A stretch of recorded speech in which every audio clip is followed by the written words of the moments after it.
सभी फ्रेंड्स को मेरा प्यार भरा नमस्कार। आज की इस वीडियो में हम जानेंगे कि उत्पन्ना एकादशी कब है, उसकी पूजन विधि क्या है और उसकी व्रत कथा क्या है। तो एकादशी व्रत के महत्व के बारे में तो हम सभी लोग जानते हैं, लेकिन एकादशी व्रत की शुरुआत कैसे हुई, इसके पीछे एक कथा है। इसे उत्पन्ना एकादशी के रूप में मनाते हैं। मार्गशीर्ष मास के कृष्ण पक्ष की एकादशी को उत्पन्ना एकादशी के रूप में मनाते हैं। इस साल यह एकादशी 8 दिसंबर 2023 को मनाई जाएगी। एकादशी एक देवी थी जिनका जन्म भगवान विष्णु से हुआ था। देवी एकादशी मार्गशीर्ष मास की कृष्ण एकादशी को प्रकट हुई थी, जिसके कारण इस एकादशी का नाम उत्पन्ना एकादशी पड़ा। अब हम जानेंगे उत्पन्ना एकादशी की व्रत कथा। तो बोलो विष्णु भगवान की जय। इस कथा के अनुसार जब युधिष्ठिर कहने लगे कि हे भगवान, आपने हजारों यज्ञ और लाख गोदान को भी एकादशी व्रत के बराबर नहीं बताया, सो यह तिथि सब तिथियों से उत्तम कैसे है, आप कृपा कर मुझे बतलाइए। भगवान कहने लगे, हे युधिष्ठिर, इस संबंध में पौराणिक कथा के अनुसार सतयुग में मुर नाम का दैत्य उत्पन्न हुआ। यह बड़ा बलवान और भयानक था।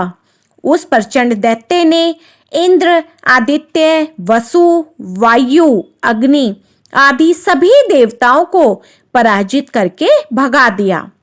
तब इंद्र सहित सभी देवताओं ने भयभीत होकर भगवान शिव से सारा वृतांत कहा और बोले, हे कैलाशपति, मुर दैत्य से भयभीत होकर सब देवता मृत्युलोक में फिर रहे हैं। तब भगवान शिव ने कहा, हे देवताओं, तीनों लोकों के स्वामी, भक्तों के दुखों का नाश करने वाले भगवान विष्णु की शरण में जाओ। वे ही तुम्हारे दुखों को दूर कर सकते हैं। शिव जी के ऐसे वचन सुनकर सभी देवता क्षीर सागर में पहुंचे।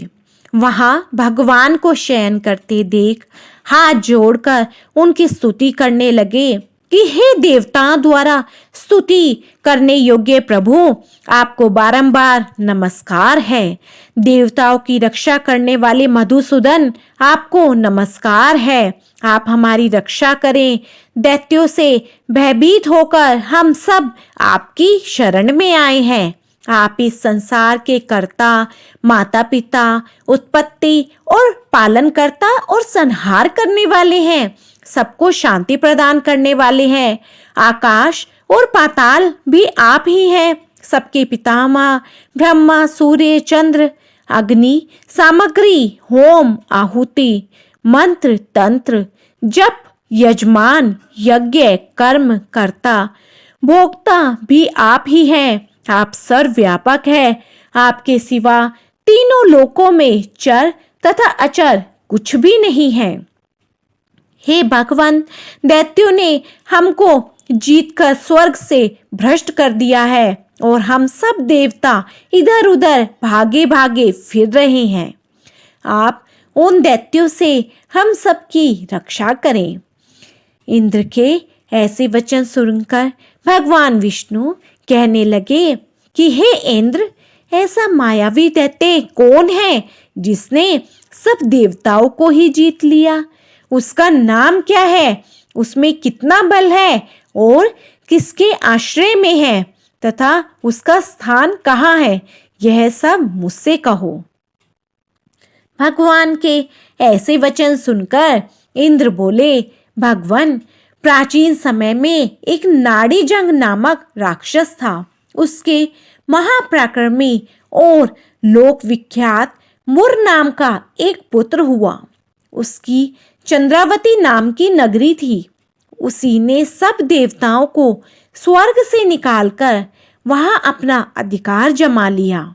उसने इंद्र, अग्नि, वरुण, यम, वायु, ईश, चंद्रमा आदि सबके स्थानों पर अधिकार कर लिया। सूर्य बनकर स्वयं ही प्रकाश करता है, स्वयं ही मेघ बन बैठता है और सबसे अजय है। हे असुर निकंदन, उस दुष्ट को मारकर देवताओं को अजय बनाइए। यह सुनकर भगवान ने कहा, हे देवताओं, मैं शीघ्र ही उसका संहार करूंगा। तुम चंद्रावती नगरी जाओ। इस प्रकार कहकर भगवान सहित सभी देवताओं ने चंद्रावती नगरी की ओर प्रस्थान किया।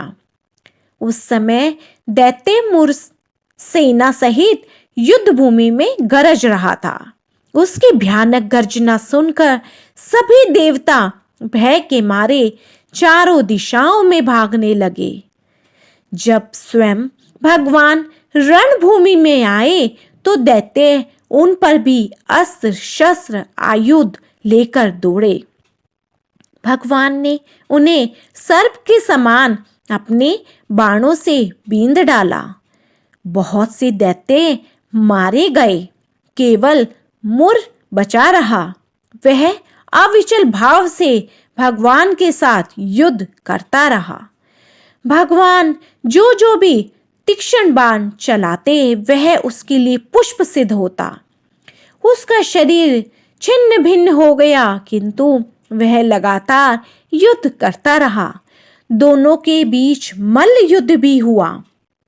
10,000 वर्ष तक उनका युद्ध चलता रहा, किंतु मुर नहीं हारा। थक कर भगवान बद्रिक आश्रम चले गए। वहां हेमवती नामक सुंदर गुफा थी। उसमें विश्राम करने के लिए भगवान उसके अंदर प्रवेश कर गए। यह गुफा 12 योजन लंबी थी और उसका एक ही द्वार था। विष्णु भगवान वहां योग निद्रा की गोद में सो गए। मोर भी पीछे पीछे आ गया और भगवान को सोया देखकर मारने को उद्यत हुआ। तभी भगवान के शरीर से उज्जवल कांतिमय रूप वाली देवी प्रकट हुई। देवी ने राक्षस मुर को ललकारा, युद्ध किया और तत्काल मौत के घाट उतार दिया। श्री हरि जब योग निद्रा की गोद से उठे तो सब बातों को जानकर उस देवी से कहा कि आपका जन्म एकादशी के दिन हुआ है, अतः आप उत्पन्ना एकादशी के नाम से पूजित होंगी। आपके भक्त वही होंगे जो मेरे भक्त हैं। तो बोलो विष्णु भगवान की जय, उत्पन्ना एकादशी की जय। हम जानेंगे उत्पन्ना एकादशी की पूजन विधि। सुबह उठकर व्रत का संकल्प लेकर शुद्ध जल से स्नान करना चाहिए। इसके बाद भगवान विष्णु की धूप दीप नैवेद्य आदि 16 सामग्री से विधि विधान के साथ पूजा करनी चाहिए और व्रत कथा सुननी चाहिए। पूरा दिन भजन कीर्तन करते हुए भगवान का ध्यान करना चाहिए। संध्या में दीपदान करने के पश्चात फलाहार ग्रहण करना चाहिए। उसके बाद अगले दिन सुबह भगवान कृष्ण की पूजा करके ब्राह्मण भोज कराना चाहिए। भोजन के बाद ब्राह्मण देवता को क्षमता के अनुसार दान देकर विदा करना चाहिए। तो बोलो विष्णु भगवान की जय। तो फ्रेंड्स, आपको मेरी ये वीडियो पसंद आई हो तो मेरी वीडियो को ज़्यादा से ज़्यादा लाइक शेयर एंड सब्सक्राइब कीजिए और बेल आइकन अवश्य दबा दीजिए ताकि आगे आने वाली वीडियोस आपको समय समय पर पता लगती रहे। तो बोलो विष्णु भगवान की जय, माँ लक्ष्मी की जय और उत्पन्ना एकादशी की जय।